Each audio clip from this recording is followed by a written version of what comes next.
Ko sem bila stara približno 13 let, sem si kuhala kosilo in sem postavila ponev z oljem na štedilnik. V tistem trenutku je zazvonil telefon in sem odhitela v dnevno sobo, ki je bila ločena od kuhinje. Medtem ko sem se pogovarjala s prijateljico, sem nenadoma zavonjala en čuden vonj. Tečem v kuhinjo in na štedilniku gori ponev, polna ognja, dima je bila že v bistvu cela kuhinja, omarice nad štedilnikom so že začele goreti.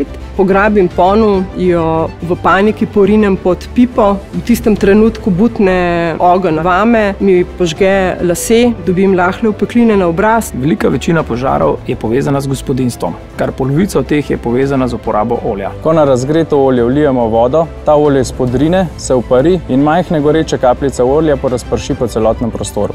Tako imenovani ognjeni steber lahko nastane že pri samo 5 žličkah razgretega olja v ponvi. 5 žličk olja potrebuje slabih 10 minut, da se ožge nad kritično temperaturo, ko olje zajamejo plameni in le-te pričnejo samostojno goreti.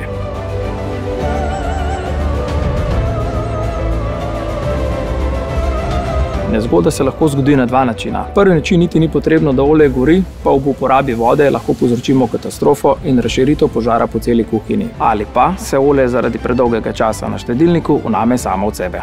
Če se olje segreva predolgo, se pojavi značilen vonj. Ta vonj lahko zaznamo tudi, če nismo v bližini. Pojav spremlja tudi močan dim. Je zelo značilen, bolj ko je vroče olje, bolj je gost. Začetne požare, ki se še niso razširili na ostale površine, lahko večinoma pogasimo sami. Pomembno je, da najprej zapremo dotok plina. Goreče olje najuspešnejše pogasimo z mokro krpo, od katere ne sme kapljati, in jo vržemo čez posodo. Če pa gori samo vsebina posode, pa na posodo poveznemo pokrovko.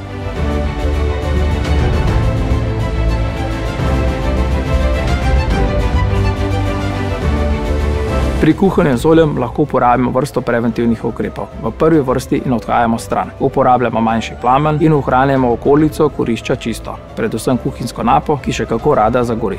Vkolikor olje zagori in je požar razširjen in neobvladljiv, uporabimo gasilni aparat CO2. Ta je najučinkovitejši in povzroči najmanj škode. Če ga ni, uporabite gasilni aparat na prah, ki bi moral biti v vsakem hodniku in v vsaki stanovanjski hiši in bo ravno tako učinkovit.